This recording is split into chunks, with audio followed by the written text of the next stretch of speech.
अहोई माता सभी की संतानों की रक्षा करें, सभी को दीर्घायु रखें और निसंतानों को संतान सुख प्रदान करें।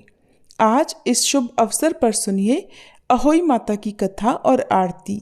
कथा से पहले हम सभी विघ्नहर्ता भगवान श्री गणेश जी का ध्यान करके गणेश भगवान की कहानी सुनेंगे। एक बार एक अंधी बूढ़ी माई थी, जिनका एक बेटा और एक बहू भी थे। वो बहुत गरीब थी। वह अंधी बूढ़ी माई हर दिन नियम से गणेश भगवान की पूजा किया करती थी।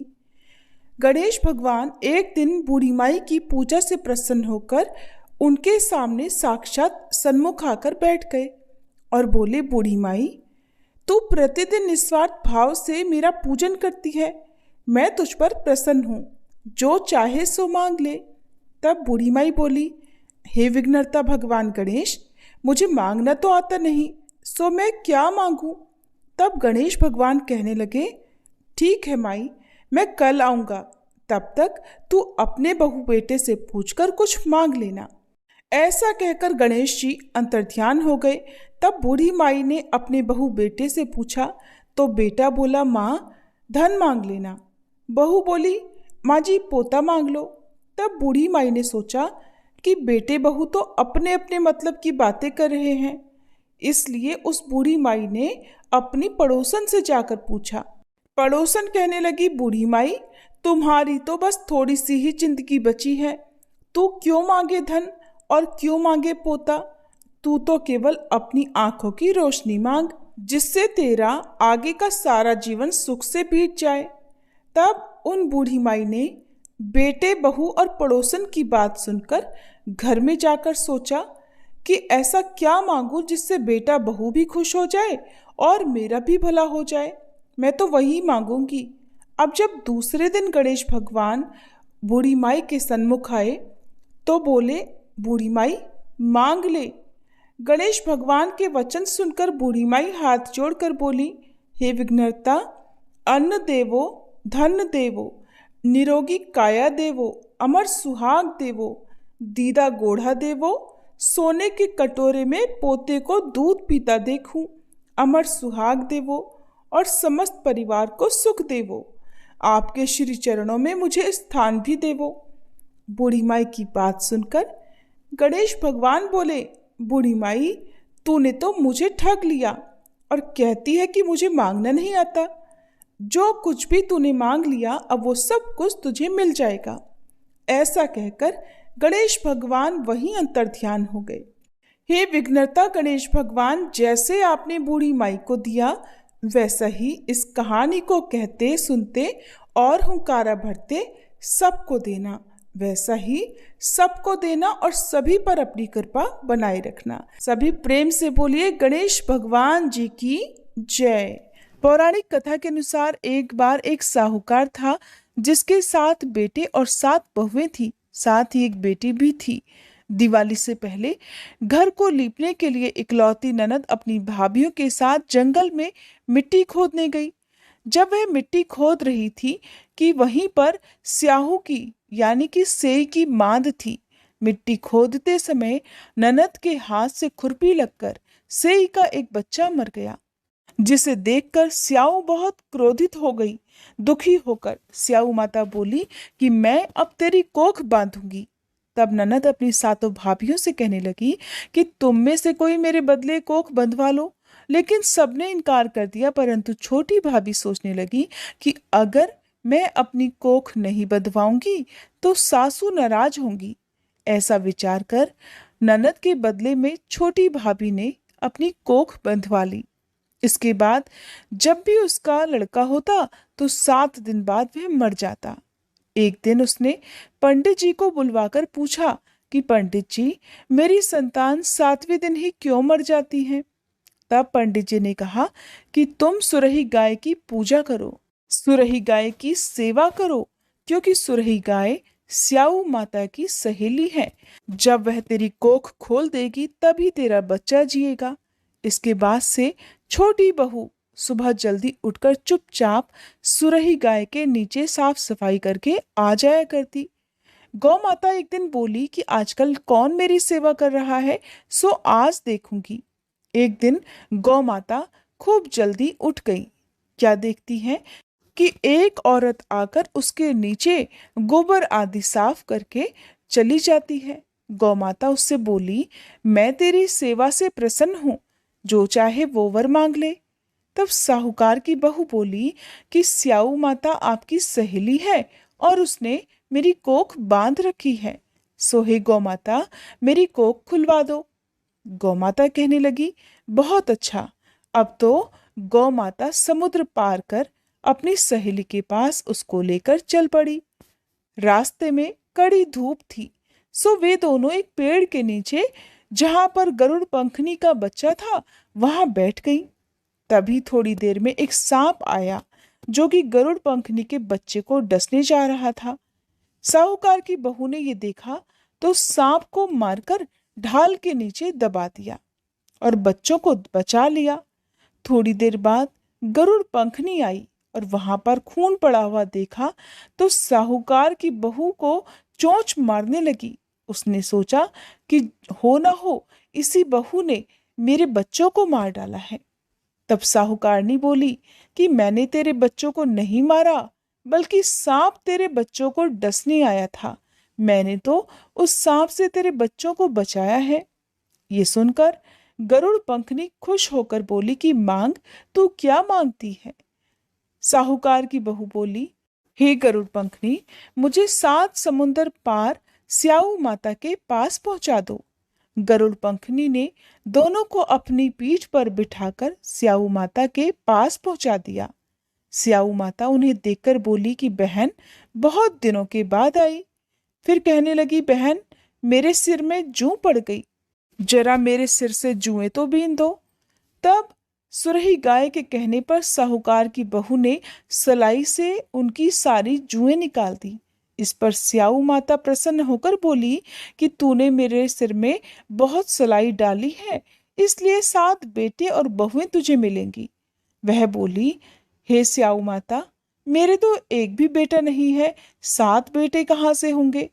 स्याऊ माता बोली, वचन दे दिया सो दे दिया, वचन से फिरूं तो धोबी कुंड पर कंकरी हो जाऊं। जब साहूकार की बहू बोली, मेरी कोख तो तुम्हारे पास बंद पड़ी है। ये सुनकर स्याऊ माता बोली, तूने तो मुझे ठग लिया। मैं तेरी कोख खोलती जो नहीं, परंतु अब तो खोलनी पड़ेगी। जा, तेरे घर तुझे 7 बेटे और 7 बहुएं मिलेंगी। तू जाकर उज्जमन करियो, 7 अहोई बनाकर 7 कढ़ाई करियो। साहूकार की बहू खुश होकर घर लौट आई। घर लौटकर आई तो देखा 7 बहुएं और 7 बेटे बैठे हुए हैं। वह बहुत खुश हो गई। तब उसने 7 अहोई बनाई, 7 उज्जमन किए और 7 कढ़ाई की। रात के समय जेठानियां आपस में कहने लगी कि जल्दी जल्दी नहाकर पूजा कर लो, कहीं छोटी बच्चों को याद करके रोने ना लग जाए। थोड़ी देर में उन्होंने अपने बच्चों से कहा कि जाओ बच्चों, अपनी चाची के घर जाकर देख कर आओ कि वह आज अभी तक रोई क्यों नहीं, क्योंकि हर साल अहोई अष्टमी के दिन छोटी बहू अपने बच्चों को याद करके खूब रोया करती थी। बच्चों ने जाकर देखा कि चाची तो कुछ मान रही है, खूब उज्जमन हो रहा है। ये सुनते ही जेठानियां दौड़ी दौड़ी उसके घर आई और जाकर कहने लगी, छोटी बहू, तेरी कोख तो बंधी हुई थी, तूने कैसे कोख खुलवा ली?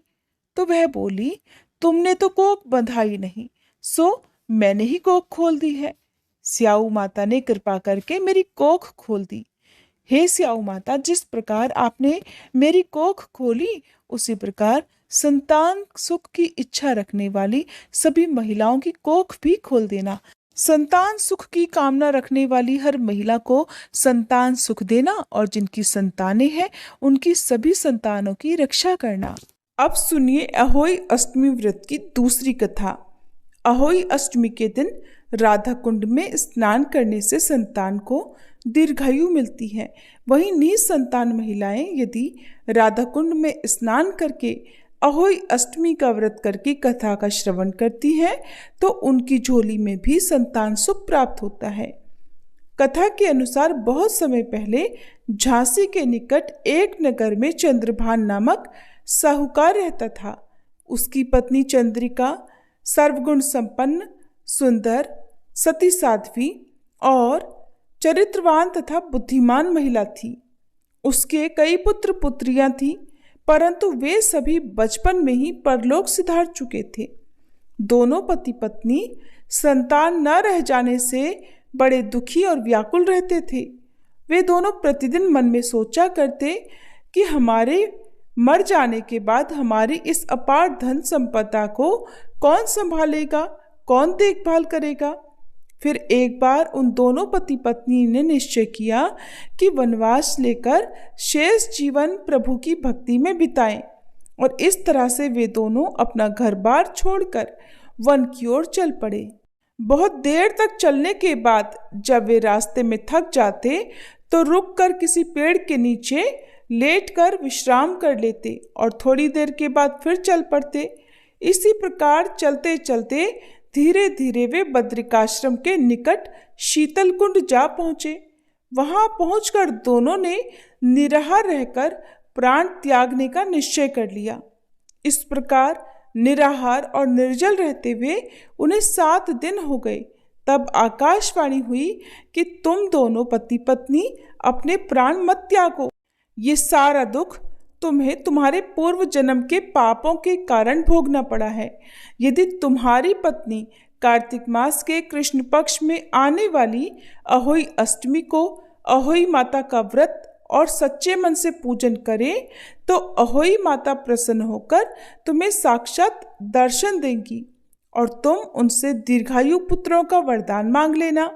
और व्रत के दिन तुम राधा कुंड में स्नान अवश्य करना। चंद्रिका ने आकाशवाणी के बताए अनुसार विधि विधान से अहोई अष्टमी के दिन अहोई माता का व्रत और पूजा अर्चना की और इसके बाद राधा कुंड में स्नान किया। जब वे पति पत्नी स्नान आदि के बाद अपने घर पहुंचे तो उन दोनों को अहोई माता ने साक्षात दर्शन देकर वर मांगने के लिए कहा। तब उन दोनों पति पत्नी ने हाथ जोड़कर कहा कि माता, हमारे बच्चे अल्पायु में ही परलोक सिधार जाते हैं, कृपया आप हमें बच्चों की दीर्घायु का वरदान दें। तब तथास्तु कहकर अहोई माता वहीं अंतर ध्यान हो गई। कुछ समय के बाद साहूकार दंपत्ति को दीर्घायु पुत्रों की प्राप्ति हुई और वे सुखपूर्वक अपना गृहस्थ जीवन बिताने लगे। इस प्रकार अहोई माता की कृपा से निसंतानों को संतान सुख मिल जाता है और संतान की दीर्घायु का आशीर्वाद प्राप्त होता है। सभी प्रेम से बोलिए अहोई माता की जय। अहोई अष्टमी व्रत विधि। अहोई अष्टमी के दिन प्रातःकाल स्नान आदि के बाद संतान की कुशलता के लिए व्रत पालन का संकल्प लें। इस व्रत को निर्जल निराहार या सामर्थ्य न होने पर फलाहार ग्रहण करके भी रखा जा सकता है। सुबह की पूजा में ही शाम की पूजा की भी तैयारी कर ली जाती है, जिसमें दीवार पर देवी अहोई की छवि बनाई जाती है। छवि बनाने के लिए और पूजन करने के लिए अहोई माता की किसी भी छवि में अष्ट कोष्ठक यानी 8 कोने बनाने चाहिए, क्योंकि ये पर्व अष्टमी तिथि से संबंधित है। देवी अहोई के समीप में सेही अर्थात सेई यानी कांटेदार मूषक और उसके बच्चों की भी छवि बनाएं। अगर दीवार पर छवि बनाना संभव ना हो तो बाजार में मिलने वाले रेडीमेड पोस्टर या तस्वीर का पूजन भी किया जा सकता है। पूजा स्थल को गंगा जल से पवित्र करें, गेरू से लीपें और अल्पना बनाएं। भूमि या फिर लकड़ी की चौकी पर गेहूं बिछाने के बाद पूजा स्थल पर जल से भरा एक कलश रखें। कलश का मुंह मिट्टी के ढक्कन से बंद कर दें। कलश के ऊपर मिट्टी का एक छोटा बर्तन या करवा रखें। करवे में जल भरकर ढक्कन से ढक दें। नाल यानी कि टोंटी वाला करवा ही आपको पूजा में प्रयोग करना है और टोंटी पर आपको सरई लगा देनी है, जिस तरह से करवा चौथ में सीकों का पूजन किया जाता है, जो एक तरह का सरपत होता है। पूजा के समय अहोई माता और सेई को भी घास की 7 सीकें अर्पित की जाती हैं, यानी सरई अर्पित की जाती हैं। अगर सरैया उपलब्ध ना हो तो कपास की कलियां भी प्रयोग में ले सकते हैं। पूजा में प्रयोग होने वाले नैवेद्य जैसे 8 पूड़ी, 8 पुए और हलवा तैयार कर लें और फिर ये सभी नैवेद्य परिवार की किसी वृद्ध महिला को या किसी ब्राह्मण को दक्षिणा सहित प्रदान भी किए जाते हैं। इसके बाद जो व्रती महिलाएं होती हैं वो शाम की पूजा की तैयारी करने के बाद दिन भर व्रत रखें। व्रत रखने के बाद शाम को सूर्यास्त के बाद अहोई माता की विधि विधान से पूजा करें। शाम के समय इस व्रत में मुख्य पूजा की जाती है। परिवार की महिलाओं के साथ या अन्य महिलाओं के साथ अहोई अष्टमी की पूजा समूह में भी कुछ जगह पर की जाती है। अब अहोई माता को यानी इस व्रत में भगवान शिव और देवी पार्वती जी की पूजा का विधान है। फिर अहोई माता को अक्षत, रोली, धूप, दीप, दूध अर्पित करें। सुबह तैयार की गई वस्तुएं माता को अर्पित करें और इस व्रत में स्याऊ की माला भी गले में धारण की जाती है, जिसमें चांदी के 2 मोतिये सहित स्याऊ को धागे में पिरोकर पूजा करें और उसके बाद आपको गले में पहनना होता है। जिसकी जितनी संतान होती है उतनी संख्या में हर साल एक एक मोती बढ़ाना होता है। पूजा के समय स्त्रियां अहोई माता की कथा सुनती हैं या सुनाती हैं और अहोई माता के साथ साथ सेही की भी पूजा की जाती है। पूजा करने के बाद अहोई अष्टमी की आरती गाएं और इसके बाद परंपरा के अनुसार बहुत सी महिलाएं तारों को अर्घ देकर व्रत खोलती हैं, तो कुछ महिलाएं रात को चंद्रोदय होने पर चंद्रमा को अर्घ देकर फिर व्रत खोलती हैं। तो जो टोटी वाला करवा है जिसमें आपने सुबह जल भर कर रखा है, उसे आपको तारों को या चंद्रमा को अर्घ देना होता है। और इसके बाद आपके यहाँ पर जिस भी परंपरा के अनुसार व्रत खोला जाता है, जैसे कि मीठी पूड़ी, पुए आदि ग्रहण करके या सात्विक भोजन ग्रहण करके, उस प्रकार से आप अपना व्रत खोल सकते हैं। व्रती महिलाएं स्याहू माला को दिवाली तक पहनकर रखती हैं और फिर उसे उतारकर संभाल कर सुरक्षित जगह पर रख लेती हैं। इस दिन कुछ जगह पर परंपरा के अनुसार 2 करवे में जल भर कर रखा जाता है। एक करवे में रखे हुए जल से तारों को या चंद्रमा को अर्घ देकर व्रत खोल लिया जाता है और दूसरे करवे में रखा हुआ जल दीपावली के दिन संतान को स्नान कराने के लिए प्रयोग में लाया जाता है। मान्यता है कि अहोई अष्टमी की पूजा और व्रत से संतान को लंबी उम्र और अच्छे स्वास्थ्य का आशीर्वाद प्राप्त होता है। तो ये थी अहोई अष्टमी की विधि। अब सुनिए अहोई माता की आरती। ओम जय अहोई माता, मैया जय अहोई माता, तुमको निस दिन ध्यावत हरि विष्णु विधाता। ओम जय अहोई माता, ब्रह्माणी रुद्राणी कमला तू ही है जग माता, सूर्य चंद्रमा ध्यावत नारद ऋषि गाता। ओम जय अहोई माता, माता रूप निरंजन सुख संपत्ति दाता, जो कोई तुमको ध्यावत नित्य मंगल पाता। ओम जय अहोई माता, तू ही पाताल बसंती, तू ही है शुभ दाता, कर्म प्रभाव प्रकाशक जग निधि से त्राता। ओम जय अहोई माता, जिस घर तुम्हरो वासा ताहि घर गुण आता, कर न सके सोई कर ले मन नहीं घबराता। ओम जय अहोई माता, तुम बिन सुख न होवे ना कोई पुत्र पाता, खान पान का वैभव तुम बिन नहीं आता। ओम जय अहोई माता, शुभ गुण सुंदर युक्ता क्षीर निधि की जाता, रत्न चतुर्दश तुम बिन कोई नहीं पाता। ओम जय अहोई माता, श्री अहोई माँ की आरती जो कोई जन गाता, उर उमंग अति उपजे पाप उतर जाता। ओम जय अहोई माता, मैया जय अहोई माता।